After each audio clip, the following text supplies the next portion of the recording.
कहानी के शुरुआत में हमें रास्ते में जाते हुए दो बसेस को दिखाया जाता है। उस बस में बहुत सारी फीमेल स्टूडेंट्स होती हैं, जो वे सभी अपने क्लास के लिए जा रही होती हैं। उन्हीं में से एक का नाम मित्सुको था, जो दिखने में काफी प्यारी थी। वो अपनी नोट्स बुक में कुछ लिख रही होती है। तब उसकी फ्रेंड्स उससे कहने लगती हैं कि क्या तुम हर वक्त लिखती रहती हो? क्या मिलेगा इस तरह की नोट्स बनाने से? यहाँ देखो सभी लोग एंजॉय कर रहे हैं, तुम भी क्यों नहीं करती? ये कहकर उसकी फ्रेंड उसकी नोटबुक को छीन लेती है और उसका पेन नीचे गिर जाता है। और वो अपना पेन उठाने के लिए जैसे ही झुकती है, तभी हम देखते हैं कि उस समय कोई चीज बहुत तेजी से आती है और उस लड़कियों के साथ उन दोनों बसेस को आधे पर से ही काट देती है, जिसकी वजह से सारी की सारी लड़कियां दो हिस्सों में कट जाती हैं। इसी के साथ जैसे ही मित्सुको ऊपर उठती है, तब यह देखकर काफी हैरान हो जाती है कि यह क्या हो गया। अब क्योंकि वो नीचे पेन लेने के लिए झुकी थी, इसीलिए बच गई थी। यह देखकर बहुत ज्यादा डर जाती है और बस से उतरकर भागने लगती है। यहाँ पर हमें पता चलता है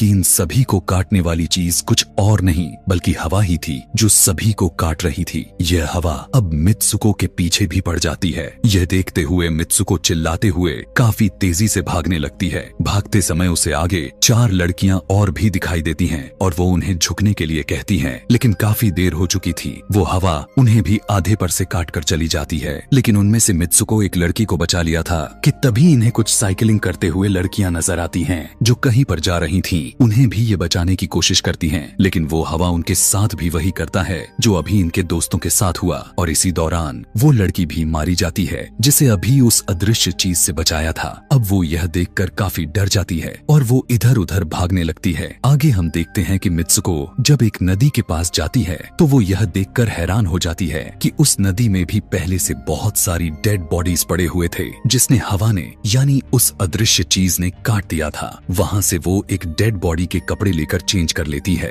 अगले सीन में हम देखते हैं कि मित्सुको चलते चलते एक स्कूल में पहुंच चुकी है, जहाँ पर और भी बहुत सारी फीमेल स्टूडेंट्स थीं। उनका यूनिफॉर्म मित्सुको के यूनिफॉर्म से काफी डिफरेंट था। यानी यह भी था कि वो तो उनके स्कूल के स्टूडेंट तो नहीं थी कि तभी एक लड़की मित्सुको के पास आती है और उससे कहने लगती है कि तुम कैसी हो? दरअसल देखा जाए तो वो लड़की उसकी बेस्ट फ्रेंड थी, लेकिन मित्सुको उससे पूछती है कि क्या तुम सच में मेरी बेस्ट फ्रेंड हो? क्योंकि उसे कुछ भी समझ में नहीं आ रहा था कि उसके साथ हो क्या रहा है। वो काफी सदमे में थी। यहाँ पर हम यह भी जान पाते हैं कि मित्सुको और उसकी बेस्ट फ्रेंड काफी ज्यादा एक दूसरे को प्यार करती हैं कि तभी वहीं पर तेज हवा चलती है और मित्सुको डर कर बिल्डिंग के अंदर चली जाती है। उसकी बेस्ट फ्रेंड को कुछ भी समझ में नहीं आ रहा था कि ये हो क्या रहा है। वो मित्सुको से पूछने लगती है कि तुम इतना ज्यादा कांप क्यों रही हो और इतना ज्यादा डरी क्यों हो? तुम्हें हो क्या गया है? तब मित्सुको अपने बेस्ट फ्रेंड को सब कुछ बता देती है कि किस तरह से एक हवा का झोंका आया और उसके स्कूल के सभी स्टूडेंट्स को काट कर चली गई। यह सुनकर उसकी दोस्त उसे विंडो के पास ले जाकर उसकी हाथ बाहर निकाल कर कहने लगती है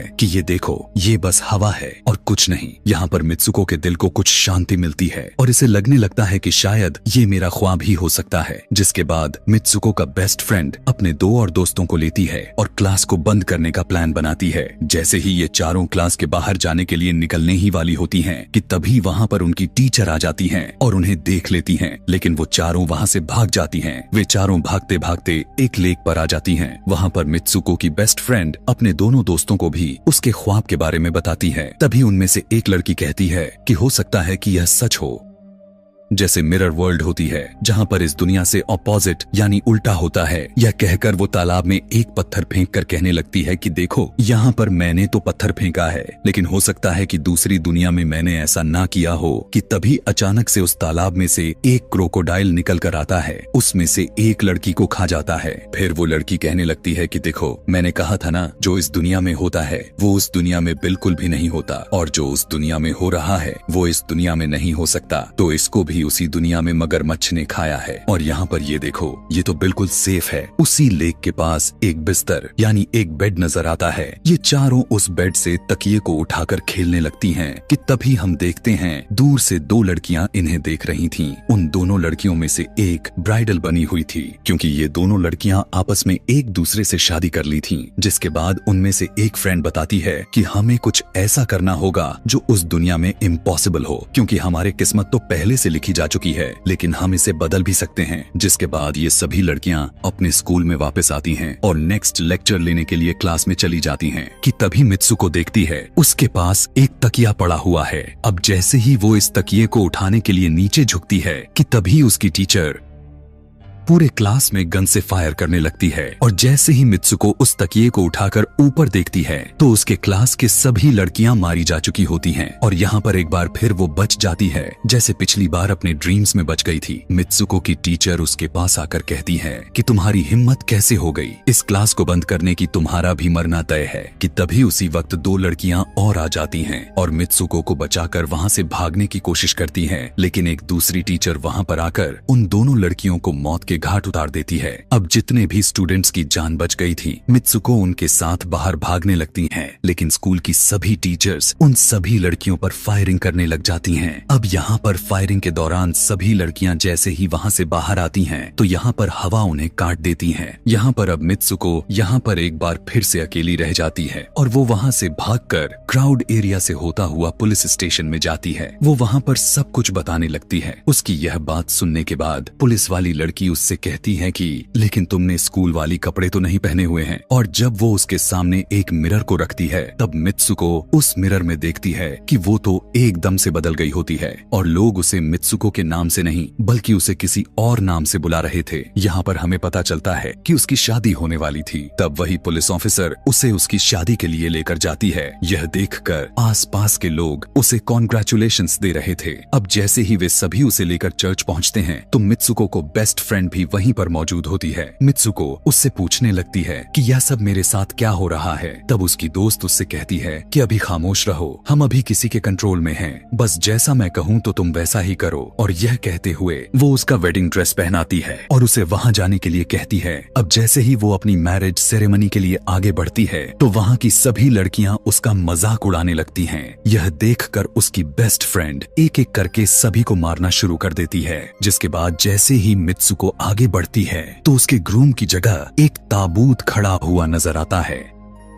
उस ताबूत को खोले जाने पर एक बड़ा पिग बाहर निकल कर आता है। मित्सुको उसे देखकर काफी ज्यादा डरने लगती है और एक टूटी हुई बोतल से उस पर अटैक कर देती है। जिसके बाद मित्सुको और उसकी बेस्ट फ्रेंड चर्च से भागते हुए बाहर आ जाती हैं। यहाँ गेट पर भी दो लड़कियां इन्हें रोकने की कोशिश करती हैं, लेकिन मित्सुको की बेस्ट फ्रेंड इन्हें मारकर वहाँ से भाग जाते हैं। उधर मित्सुको दूसरी तरफ भाग रही थी क्योंकि अब उसे लगने लगा था कि उसके साथ कुछ ज्यादा ही गलत हो रहा है। आगे जाने पर एक और मिरर में खुद को देखती है तो वो एक बार फिर से खुद को बदला हुआ पाती है। अब जिस जगह पर मित्सुको थी वहीं पर रेस हो रही थी कि तभी उसके पास कुछ लड़कियां आकर उससे कहने लगती हैं कि तुम तो बहुत अच्छी रेसर हो, खड़ी क्यों हो, भाग क्यों नहीं रही। और जब वो भागना स्टार्ट करती है तब वो खुद में काफी एनर्जी फील करने लगती है। जिसके बाद मित्सुको रेस जीतने की पूरी कोशिश करने लगती है। भागते समय उसे अपने डेड फ्रेंड्स भी नजर आती हैं जो कुछ वक्त पहले उसके स्कूल में मारी जा चुकी थीं। कि तभी उसी वक्त उसकी बेस्ट फ्रेंड भी आ जाती है। तभी ये दोनों नोटिस करती हैं कि वही पिग और वो औरतें जिन्होंने इनको चर्च में रोक रही थीं, वो सभी इन्हीं के तरफ आ रही थीं। भागते समय कुछ लड़कियां मित्सुको से कहने लगती हैं कि इस दुनिया से बाहर चली जाओ। इसके बाद हम आगे देखते हैं कि मित्सुको भागते भागते एक सुनसान अंधेरी जगह पर आ जाती है। वहीं पर कुछ स्टूडेंट्स नजर आती हैं जिन्होंने यूनिफॉर्म पहना हुआ था। वो सभी लड़कियां मित्सुको से कहने लगती हैं कि हम सभी मरे हुए हैं और तुम्हें भी मार देंगे। लेकिन तभी मित्सुको की बेस्ट फ्रेंड वहाँ पर आकर उस लड़की को मारकर वहाँ से मित्सुको को भगा ले जाती है। मित्सुको की बेस्ट फ्रेंड उसे अपना नाम जोर जोर से पुकारने के लिए कहती है, जिस पर मित्सुको अपना नाम जोर जोर से लेने लगती है। इसी के साथ मित्सुको अपना असली रूप में वापस आ जाती है। उसकी बेस्ट फ्रेंड उसे अपना हाथ दिखाते हुए कहती है कि प्लीज मेरे हाथ में जो वायर लगी हुई है उसे बाहर खींच दो ताकि मैं इस दुनिया से बाहर जा सकूं। लेकिन मित्सुको को डर भी था कि कहीं यह वायर खींचने से उसकी जान न चली जाए। और क्योंकि मित्सुको अपने बेस्ट फ्रेंड को काफी ज्यादा प्यार करती थी इसलिए वो ऐसा नहीं करना चाहती थी, लेकिन ज्यादा उसे फोर्स करने पर वो उसकी वायर्स खींच देती है। वायर खींचते ही उसकी बेस्ट फ्रेंड की बॉडी दो हिस्सों में बट जाती है और तभी उसी वक्त उसे एक गेट नजर आती है। उस दरवाजे से बाहर आने पर वो देखती है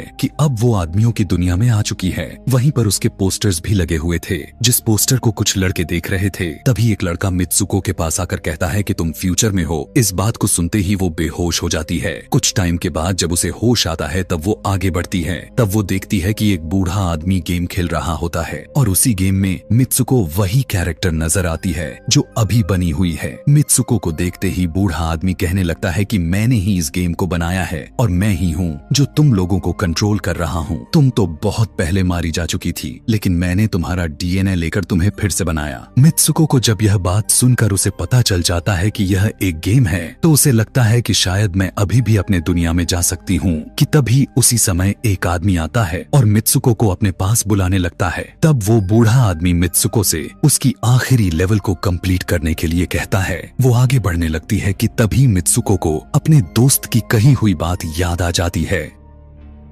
कि अगर हम इस दुनिया में कुछ ऐसा करेंगे जो दूसरी दुनिया में इम्पॉसिबल हो तो तुम इस गेम से बाहर आ जाओगी। और इसी के साथ वो इस आदमी का गला दबा देती है और कहने लगती है बस करो हमारे साथ खेलना। यह कहकर मित्सुको उस बूढ़े आदमी की छड़ी को उठाकर अपने पेट में घुसा देती है, जिस वजह से उसकी मौत हो जाती है। और यहाँ पर हम देखते हैं कि बूढ़ा आदमी यह सोच भी नहीं सकता था कि मित्सुको ऐसा कुछ कर सकती थी और इसी के साथ उसकी डेस्टिनी पूरी तरह से चेंज हो जाती है। वो इस दुनिया में यानी गेम में तो मर चुकी थी, लेकिन असली दुनिया में वो अभी भी जिंदा थी। आगे हमें ये भी दिखाया जाता है कि मित्सुको के बाकी के कैरेक्टर्स भी किसी न किसी वजह से अपने आप को मार लेते हैं और अब वे सभी गेम का पार्ट नहीं थे। अगले सीन में हमें मित्सुको को बर्फीले जगह पर लेटा हुआ दिखाया जाता है और अब वो अपने रियल वर्ल्ड में आ चुकी थी। और इसी के साथ यह दिमाग घुमा देने वाली कहानी यहीं पर खत्म हो जाती है। आगे और भी ऐसे ही एक्सप्लेनेशन मूवीज देखने के लिए कमेंट में नेक्स्ट लिखना ना भूलें। Thanks for watching.